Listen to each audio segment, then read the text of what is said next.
Friends, आज हम लोग देखेंगे चोल वंश और चोल डायनेस्टी को पढ़ने के लिए सबसे पहले हम लोग एरिया को देखेंगे। इनका एरिया कहाँ है, किस एरिया में ये लोग क्या करते हैं, शासन करते हैं। तो अगर हम साउथ इंडिया की बात करें, साउथ इंडियन हिस्ट्री में सबसे प्रोमिनेंट अगर कोई डायनेस्टी है वो चोल डायनेस्टी होती है। चोल डायनेस्टी के अंतर्गत ढेर सारे शासक आते हैं, उनमें हम लोग सबसे पहले इनके एरिया को देखेंगे। फोकस एरिया क्या रहेगा, ये आपका तमिलनाडु है और तमिलनाडु में यहाँ कहीं पर आपको चोल डायनेस्टी देखने को मिल जाएगी। तो चोल लोग यहाँ पर देखने को मिलेंगे।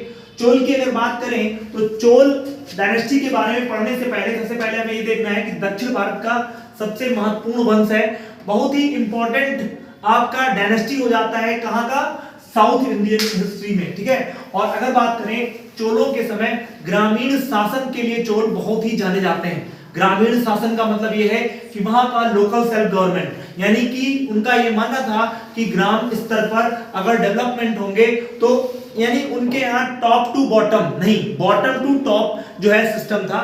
गांव का जो सिस्टम था वो बहुत सुदृढ़ था। तो वही चीज यहाँ पर लिखी हुई है कि अपने ग्रामीण शासन के लिए जाना जाता है ना। आपके रूरल जो है आपके क्या है, आप कह सकते हो एडमिनिस्ट्रेशन के लिए जाना जाता है। और यह जानकारी हमें उत्तर मेरु अभिलेख से प्राप्त होती है, जो परांतक प्रथम के दौरान जो है खुदाए गए थे या आपके परांतक प्रथम के द्वारा जो है बनवाए गए थे। कौन कौन से, एक देखिए 919 यानी 919 एडी में और एक 921 एडी में परांतक प्रथम के द्वारा उत्तर मेरु अभिलेख को खुदवाया गया। और इस अभिलेखों में यानी इन अभिलेखों में जो है चोल डायनेस्टी ग्रामीण शासन के लिए जानी जाती है, ऐसा मेंशन किया गया है। क्लास अगर हम बात करें चोल वंश की तो विशाल नौसेना की नींव रखने वाला राजराज प्रथम है। राजराज प्रथम ने नेवी के इंपॉर्टेंस को समझा और उसने अपनी नेवल सिस्टम को मजबूत किया, क्योंकि उसे पता था कि भारत का जो ये रीजन है वो पेनिनसुलर इंडिया है। और पेनिनसुलर इंडिया में आपको पता होना चाहिए कि इधर बे ऑफ बंगाल है, इधर क्या है, अरब सागर है, इधर इंडियन ओशन है। तो बीच के रीजन में ये पेनिनसुला है। क्यों प्रायद्वीप क्यों कहेंगे इसको, जस्ट बिकॉज पेनिनसुला तीन तरफ से वाटर बॉडी से घिरा हुआ लैंड मॉस होता है और लैंड बॉडी ये है। और कहते हैं कि इधर अगर देखें बे ऑफ बंगाल और इधर देखें अरब सागर और श्रीलंका। इसने क्या किया, नेवी को मजबूत किया राजराज प्रथम ने। और इन लोगों ने यानी चोलों ने कहते हैं बे ऑफ बंगाल में अपना आधिपत्य कर लिया और चोल झील के नाम से बे ऑफ बंगाल को जाना जाता है।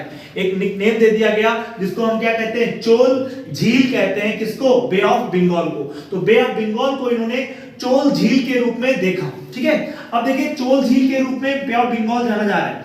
इन्होंने किन किन एरियाज को जीता, उनमें सर सबसे पहले आता है आपका अरब सागर में स्थित लक्षद्वीप को इन्होंने जीता, ठीक है, और इस पर अपना आधिपत्य किया चोलों ने। फिर इन्होंने मालदीव को जीता जो कि आपका अरब सागर में देखने को मिलेगा, इवन इंडियन ओशन में। इंडियन ओशन के अंतर्गत आने वाला श्रीलंका को भी विजिट किया और यहीं पर एक प्लेस देखने को मिलेगा कडारम को भी जीता। और आपके जो बेसिकली हिमालय है, हिमालय का डूबा हुआ पार्ट जो कि कहां पे, बे ऑफ बंगाल में, जहां पर टापू निकले और इन टापुओं को क्या कहते हैं, अंडमान निकोबार। तो अंडमान निकोबार आइलैंड को भी जीता। साथ में इन्होंने क्या किया, म्यांमार के अराकान योमा को जीता। तो इन सारे एरियाज को जीत करके नेवी को मजबूत किया और यहां पर अपना एक एकछत्र राज किया। किसने, चोल डायनेस्टी ने। तो चोल कहीं ना कहीं बहुत ही सुदृढ़ थे नेवल सिस्टम में, नेवी उनकी बहुत ही तगड़ी थी। फिर अगर देखें हम शासकों में तो सबसे पहला शासक हम देखते हैं विजयालय। विजयालय को चोल डायनेस्टी का सर क्या कहते हैं बोलो बच्चे, संस्थापक कहते हैं, फाउंडर कहते हैं। तो who was the founder of Chola dynasty, the answer is Vijayalaya. Vijayalaya क्या है, चोल डायनेस्टी का फाउंडर है, ठीक है। फिर देखिए चोल वंश का संस्थापक है, इसने अपनी कैपिटल तंजौर को बनाया जो आज की डेट में तंजावुर के नाम से जानी जाती है। तो तंजौर को कौन कैपिटल बना रहा है, चोल। और चोल में कौन सा बोलो बच्चे, विजयालय। और यहां पर इसने क्या किया, दुर्गा मंदिर का निर्माण करवाया। तो तंजौर में क्या करता है बच्चे बोलो, दुर्गा मंदिर का निर्माण कराता है। फिर उसने नरकेसरी का टाइटल गेन किया। नरकेसरी का टाइटल गेन करने वाला चोल डायनेस्टी में कौन है, तो आप राइट आंसर क्या बताएंगे बच्चे, विजयालय को कहेंगे। तो विजयालय जो है बेसिकली वो क्या है, चोल डायनेस्टी का फाउंडर है, संस्थापक है। एंड आफ्टर दैट हम देखेंगे आपका आदित्य प्रथम। आदित्य प्रथम ने बहुत ज्यादा इसके बारे में जानकारी नहीं है और कम जानकारी ही आपको देखना है। इसका टाइटल पूछ लिया था एग्जाम में, जिसको कोण राज कहते हैं। इसने पांड्य शासकों को हराकर कोंडराज का टाइटल गेन किया। तो किसको हराया? पांड्यों को हराया और क्या टाइटल लिया? कोंडराज का टाइटल गेन किया। फिर कहते हैं कि इसने राज केसरी का भी टाइटल गेन किया। तो दो टाइटल इसने गेन किए, बस टाइटल ही एग्जाम में पूछे आते हैं, तो हमें केवल टाइटल को ध्यान देना है। फिर हम सीधे आएंगे परांतक प्रथम। परांतक प्रथम में कुछ फैक्चुअल जानकारी बनती है जिसको हम लोग देखते हैं। परांतक प्रथम में यहां पर फोकस करेंगे सर कि परांतक प्रथम पांड्य व श्रीलंका की संयुक्त सेना को हरा रहा है। सर देखिए कितना पावर है उसका। और सर एक चीज और समझिएगा, जिसके पास नेवी अच्छी है तटीय राज्यों में वही सबसे अच्छा माना जाएगा।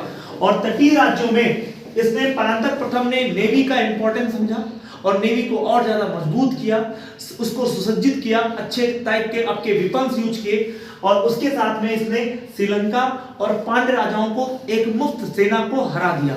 और हराने के बाद सर परांतक प्रथम ने कहते हैं उनकी राजधानी जो थी, जिनको कहते हैं मदुरै, जो वैगई नदी के किनारे है, मदुरै को तहस नहस कर दिया, बर्बाद कर दिया और टाइटल गेन किया मदुरै कोंड।